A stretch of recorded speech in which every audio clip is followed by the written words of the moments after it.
নমস্কার সুপ্রিয় দর্শক, স্বাগত জানাচ্ছি সঠিক তথ্যের আরও একটি নতুন ভিডিওতে। আজকের ভিডিওতে আমি আপনাদের সঙ্গে শেয়ার করব কিভাবে আপনি আপনার পুরানো ছিঁড়ে যাওয়া ভোটার কার্ডটি একদম চকচকে কালারফুল একটি ভোটার কার্ডে পরিণত করবেন।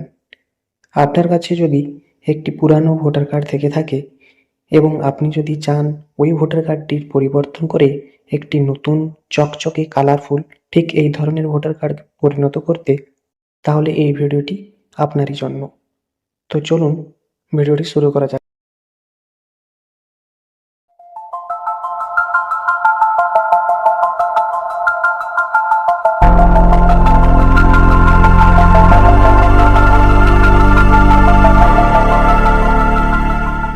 এই কাজটি করার জন্য সবার প্রথমে আপনাকে আপনার পুরানো ভোটার কার্ডের সঙ্গে আপনার মোবাইল নাম্বারটি লিঙ্ক করে নিতে হবে। তো মোবাইল নাম্বারটি কিভাবে আপনি লিঙ্ক করবেন সেটাই আমি প্রথমে দেখাবো। আপনাকে আপনার সিস্টেমের ক্রোম ব্রাউজারে চলে যেতে হবে। ক্রোম ব্রাউজারে গিয়ে আপনি টাইপ করবেন ভোটার পোর্টাল। ভোটার পোর্টাল লিখে সার্চ করার সঙ্গে সঙ্গেই সবার প্রথমে যে লিঙ্কটি আসবে তার উপরে ক্লিক করবেন। আপনি ইলেকশন কমিশন অফ ইন্ডিয়ার অফিসিয়াল পোর্টালে রিডাইরেক্ট হবেন। এখানে যদি আপনার রেজিস্টার করা না থাকে তাহলে সবার প্রথমে আপনাকে রেজিস্টার করে নিতে হবে। আমার যেহেতু রেজিস্টার করা আছে তাই আমি লগ ইন করে নেব। আমার ইউজার আইডি, পাসওয়ার্ড এবং ক্যাপচা এন্টার করার পর আমার রেজিস্টার নাম্বার একটি ওটিপি যাবে। ওটিপি নির্ধারিত ঘরে বসানোর পর ভেরিফাই অ্যান্ড লগ ইনে ক্লিক করতে হবে।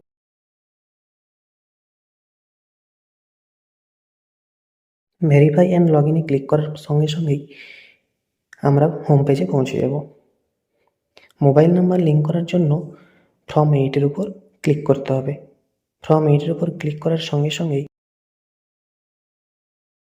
ভোটার কার্ডের নাম্বার এন্টার করতে হবে।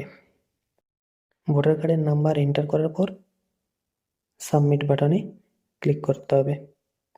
সাবমিট বাটনে ক্লিক করার সঙ্গে সঙ্গেই ওই ব্যক্তির সম্পূর্ণ ডিটেলস দেখা যাবে। ওই ব্যক্তির ডিটেলসটি ভালোভাবে চেক করে নেওয়ার পর আপনাকে মোবাইল নাম্বারের যে অপশানটি আছে, অর্থাৎ আপনি মোবাইল নাম্বার লিঙ্ক করবেন, তাই মোবাইল নাম্বারের উপর ক্লিক করবেন এবং আপনার মোবাইল নাম্বারটি এন্টার করবেন।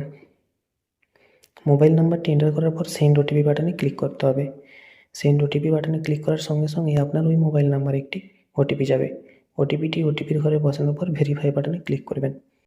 নেক্সট বাটনে ক্লিক করবেন এবং প্লেস এন্টার করার পর ক্যাপচাটি সঠিকভাবে এন্টার করবেন।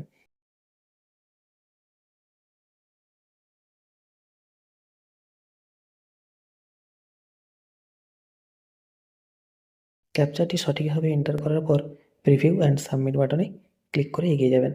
এখানে আপনি ওই ফর্মের একটি প্রিভিউ দেখতে পাবেন এবং সাবমিট বাটনে ক্লিক করার পর এখান থেকে যে রেফারেন্স নাম্বারটি জেনারেট হবে ওটি আপনি রেখে দিতে পারেন। আপনার ভোটার কার্ডের সঙ্গে কিন্তু আপনার মোবাইল নাম্বারটি ইনস্ট্যান্ট লিঙ্ক হয়ে যাবে।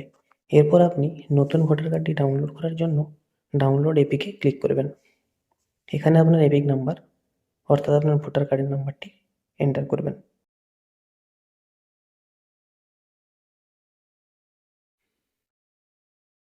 ভোটার কার্ডের নাম্বারটি এখানে সঠিকভাবে এন্টার করার পর আপনি আপনার স্টেট চুজ করে নেবেন। আপনি যেই স্টেটের বাসিন্দা সেই স্টেট চুজ করে নেওয়ার পর সার্চ বাটনে ক্লিক করবেন। সার্চ বাটনে ক্লিক করার সঙ্গে সঙ্গে এখানে আপনি আপনার সম্পূর্ণ তথ্যটি দেখতে পাবেন এবং সেন্ড ওটিপি বাটনে ক্লিক করলে আপনি যে নাম্বারটি এখন লিঙ্ক করলেন ওই নাম্বারে একটি ওটিপি যাবে। ওটিপি নির্ধারিত ঘরে সঠিকভাবে বসানোর পর ভেরিফাই বাটনে ক্লিক করবেন। ওটিপিটি ভেরিফাই হয়ে যাওয়ার সঙ্গে সঙ্গে দেখতে পাবেন ডাউনলোড এপিক বলে একটি নতুন অপশান শো করবে। ডাউনলোড এপিক বাটনে ক্লিক করলেই আপনার ভোটার কার্ডটি, একদম নতুন কালারফুল ভোটার কার্ডটি ডাউনলোড হয়ে যাবে। আপনি চাইলে এটার একটি প্রিন্ট আউট করে ল্যামিনেশন করে নিতে পারেন। পরবর্তী একটি ভিডিওতে আমরা দেখাবো কিভাবে আপনি এই ধরনের একটি পিভিসি ভোটার কার্ড অর্ডার করবেন। তো ভিডিওটি যদি আপনাদের ভালো লেগে থাকে সঠিক তথ্য ইউটিউব চ্যানেলটিকে সাবস্ক্রাইব করে আমাদের পাশে থাকবেন। ধন্যবাদ।